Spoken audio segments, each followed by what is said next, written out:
Beginning in early October, Kanye West, also known as Ye, went on a spree of public appearances and interviews in which he spouted anti-Semitic comments and conspiracy theories, criticized Black Lives Matter, ended business relationships, and was blocked on social media platforms, leading to widespread criticism and disavowal by industry peers. So in this video, we are going to talk about Kanye being Kanye. The video is going to be amazing, so make sure you stick to the end. West's remarks mirrored earlier claims former business and music industry sources had told CNN and NBC this fall, that the musician had lauded Hitler and made several anti-Semitic comments within the past 5 years, paying at least 2 settlements to former employees who allege he made such remarks in the workplace.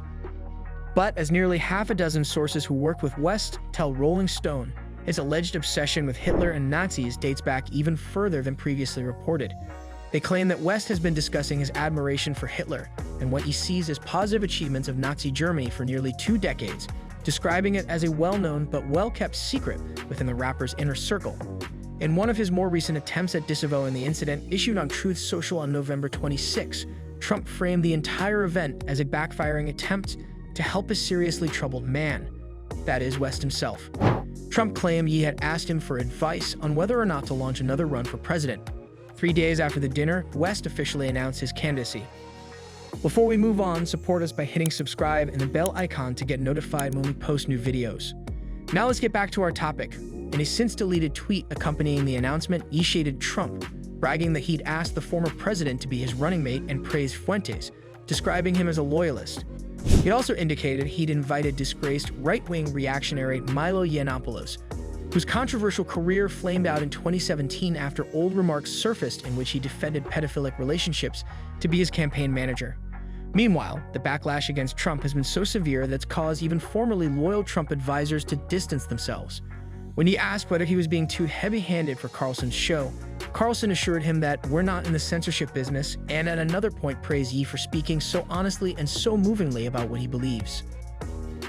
The narrated footage obtained by Motherboard, however, showed that Fox edited out several especially toxic comments by Ye, some explicitly about Jews.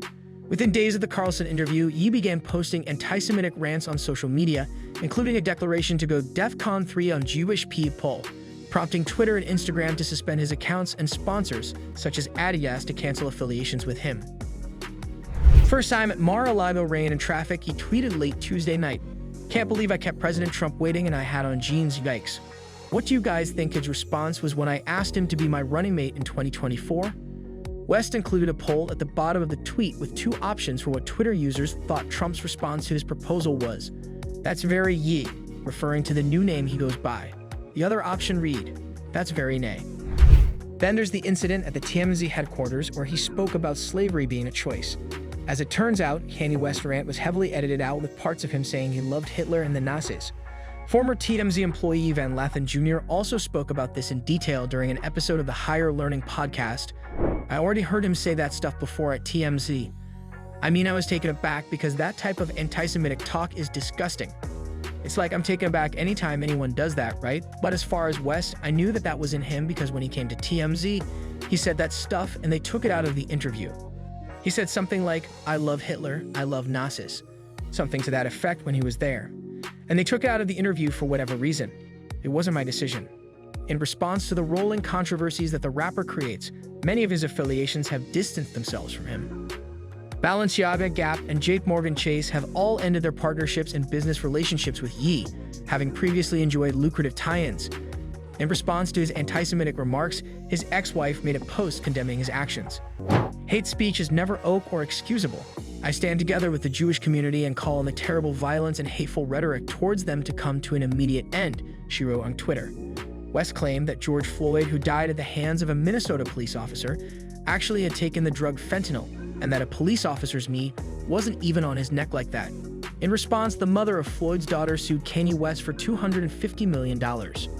Friends star David Schwimmer posted on Instagram, "Whether or not Kanye West is mentally ill, there's no question he's a bigot. His hate speech calls for violence against Jews." If you interpret his words any other way and defend him, guess what? You're racist. West was diagnosed with bipolar disorder in 2016 and has spoken openly about living with the condition. So that's it. Please like, share, and comment with your thoughts below if you like this video. Remember to subscribe to see our next video. Stay safe, and we will be back soon with another video.